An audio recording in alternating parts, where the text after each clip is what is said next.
Dans le royaume de Kemeria vivent 3 ethnies, A, B et C. Souvent, des rivalités opposent les ethnies A et B. Les A insultent souvent les B. Faux nom, gros nez, négro, vrai négro, aspirateur d'oxygène. Et au B de rétorquer, taga, mat taga, grosse tête, États-Unis, incapable de se baisser pour cultiver la terre, de peur de perdre la tête. En marge de ces conflits entre l'ethnie A et B, vit la famille Alaza issue de l'ethnie C. La famille Alaza est composée du père Alaza, de la mère Fatima et de leurs 3 enfants, 2 garçons et une fille. Et chaque jour que le bon Dieu le père Alaza part au champ avec ses 2 garçons, tandis que mère Fatima part accompagnée de sa fille à la recherche du bois mort qu'elle ramène, vende une partie et le reste pour la maison. Mais un jour, comme de coutume, mère Alaza part à la recherche du bois mort, cette fois-ci seule. Elle marche, mais rien.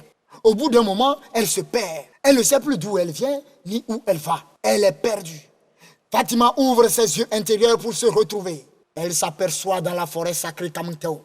En face d'elle, un petit bonhomme qui lui fait signe de le suivre. Fatima a peur, mais elle ne peut rien.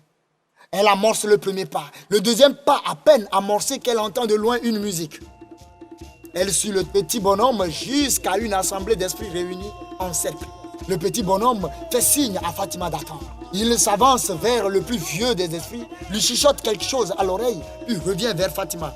Il fait asseoir Fatima dans le cercle. Et Fatima voit au milieu du cercle de jeunes esprits qui dansent au rythme de la musique, avec des chicottes à la main, se fouettant parfois, et la musique résonnait.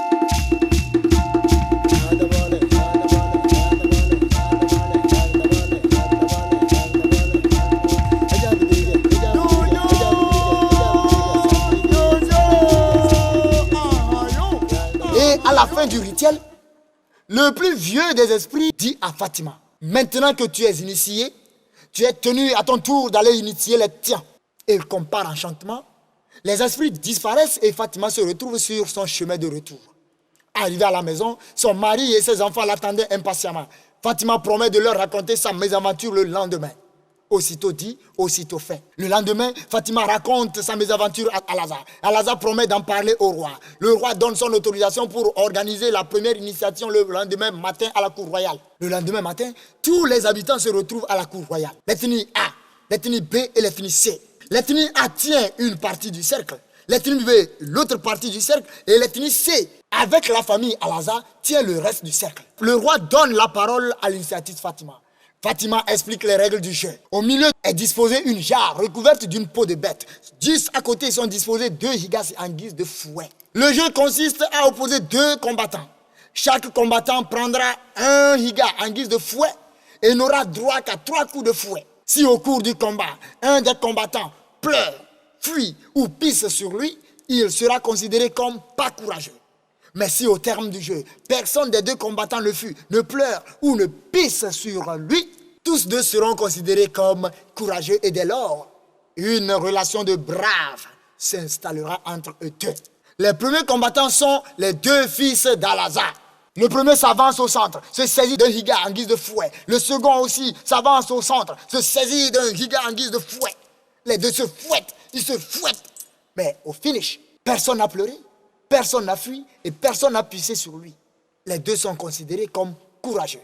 A1 contre B1. Prêt, partez. A1 frappe sur le nez de B1. B1 ne ressent rien. B1 frappe sur la tête de A1. A1 sourit. 2 coups, 3 coups. 0-0. Personne n'a pleuré, personne n'a fui et personne n'a pissé sur lui. Les 2 sont considérés comme courageux. Ainsi de suite, tous les combattants sont passés dans l'arène. À la surprise générale, le roi se redresse, se lève, s'avance au milieu, se saisit d'un fouet et défie Alaza. Alaza, de son côté, relève le défi. Il s'avance à son tour, se saisit d'un fouet et les 2 se toisent. Mais la question, c'est qui va frapper qui en premier?